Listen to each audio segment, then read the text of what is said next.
Organic form means that the form grows out of itself, like any living thing, like a plant.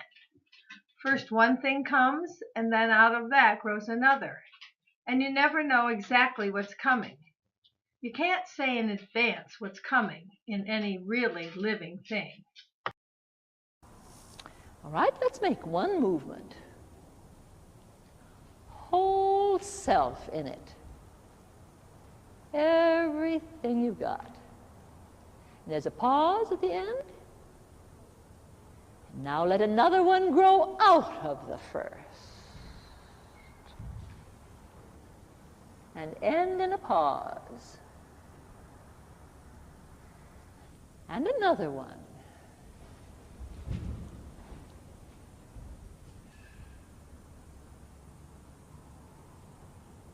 And another one.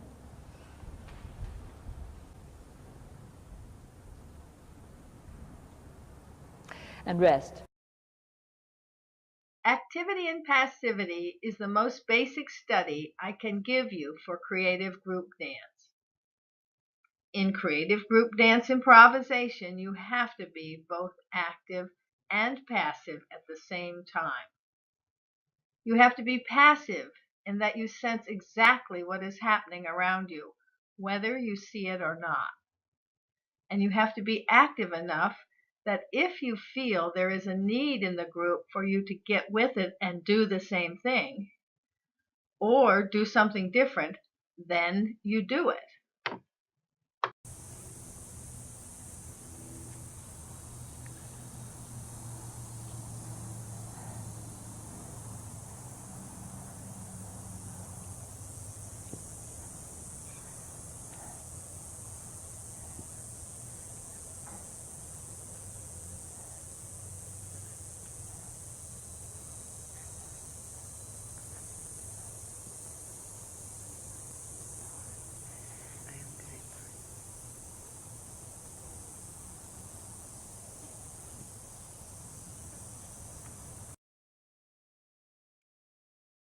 An example of non-personal choices.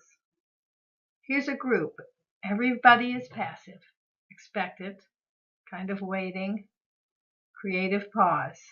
And one person feels the group can make use of me as an active one. Let's see how it goes with much freedom in assuming the active role according to what you think would be good for the dance. A nice, quiet start.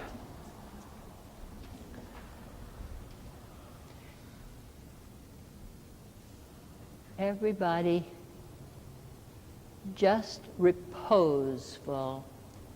The repose that comes before the movement, all right?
In our kind of dancing, it isn't losing yourself to a kind of ecstasy. It's getting more with yourself, more and more and more with yourself, wholly integrated within yourself in relationship to everyone around you, in relationship to everything around you.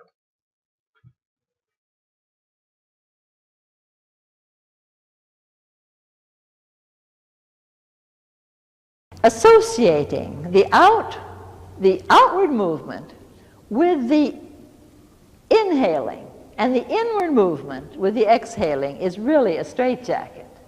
Then every time you open up, you've got to inhale, and every time you close in, you've got to exhale. We're not doing that. We're saying exhale whether you open, whether you close, whether you go forward, whether you go back, whether you make little movements, whether you move your fingers, whether you move your toes. It's not putting you in any pattern at all. I think this is the answer, the danger. And it has been done for many years in a movement. You expand, you breathe in, you open up. It's very limiting as far as free creative movement is concerned. I think we almost have to refer rhythmically, as I say, to speech. You just don't say, oh, I'm so glad to see you. No matter how glad to see you are, you say, oh, I'm so glad to see you. I think this somehow hits it on the head. Because the minute you say, oh, then there's nothing you can do but, oh. And you might not want to do that. You might want to go, oh. You might want to go, oh, again. And you can't. But you go, oh.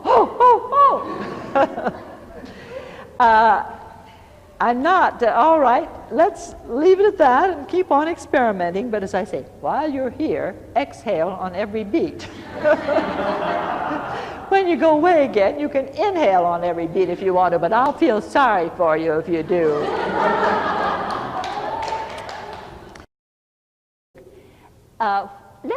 Let me help you. Let's just take the one beat. Let's just swing. Don't do anything but swing.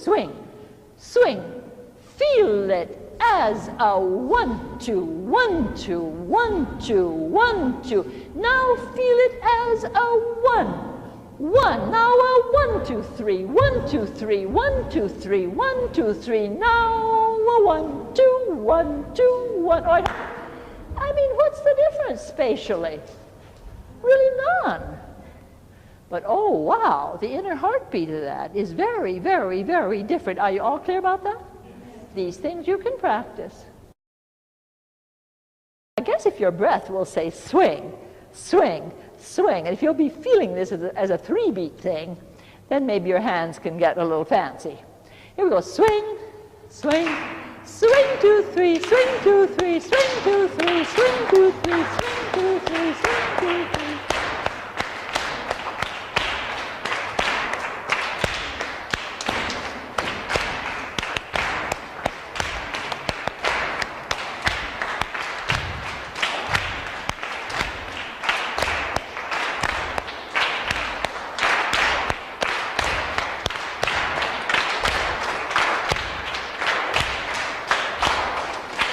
All right. I'm just taking your rather natural walk that has a little natural spring in it and trying to give you the feeling of that spring. 1, 2. Let's walk with just that little spring and say 1, 2 and clap 1, 2. 1, 2, 1, 2, 1, 2, 1, 2, 1, 2, 1, 2, 1, 2, 1, 2. Steady.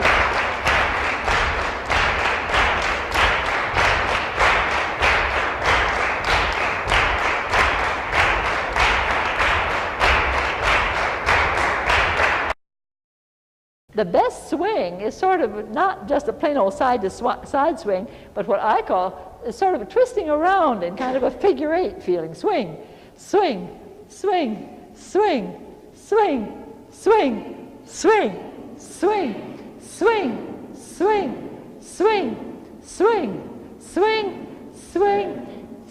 Yes, but now we've got an interesting new problem that comes in, I realize. If you're walking, you want to swing on the side where the weight is. So let's see if as you stand in place, you can shift your weight to the side that you're swinging. Swing. swing, swing, swing, swing, swing, swing. All right, then as you walk, you will be having this natural opposition. Let's walk, and just a nice easy swing. It's a very slow walk. And swing, swing, swing, swing, swing, swing, sing, swing. Feel it as a bum ba ba beep ba ba bum ba ba beep ba ba. 1, 2, 3, 1, 2, 3, 1, 2, 3, 1, 2, 3, 1. Could you clap just one?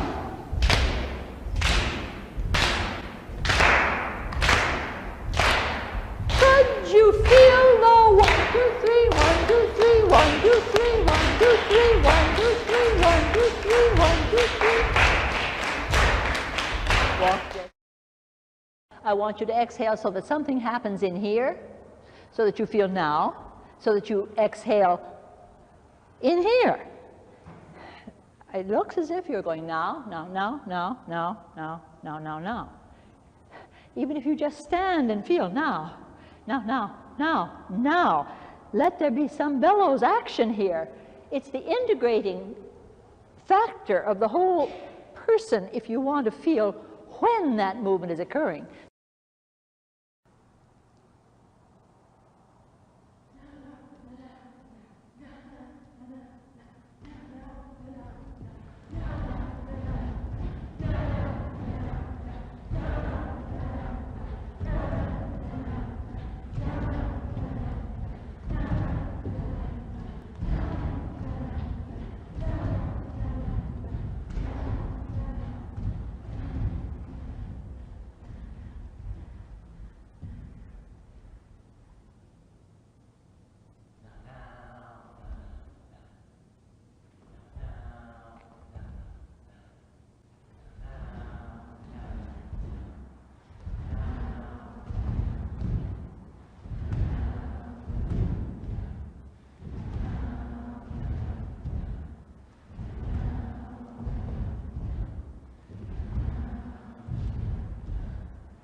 That's good. I'm going to stop you, though. I notice some of you are trying to get it through the visual.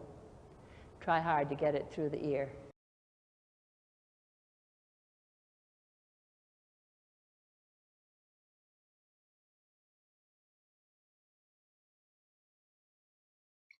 Passivity in relationship to the cloth. The cloth has a life of its own. You've got to adjust to that life that's in that cloth and let movements grow out of it. It may not turn out just the way you wanted to. In improvisation, that's what happens. But that's the whole point of it.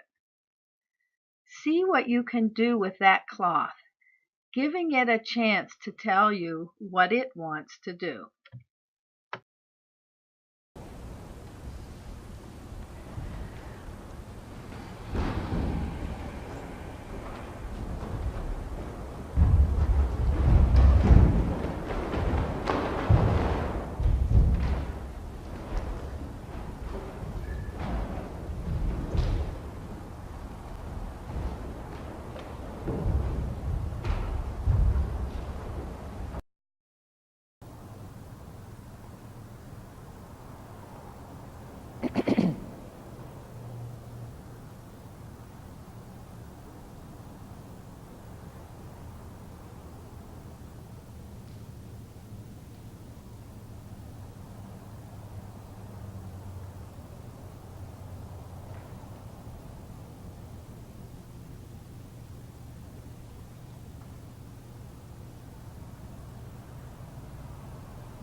time we have, bring it to an ending.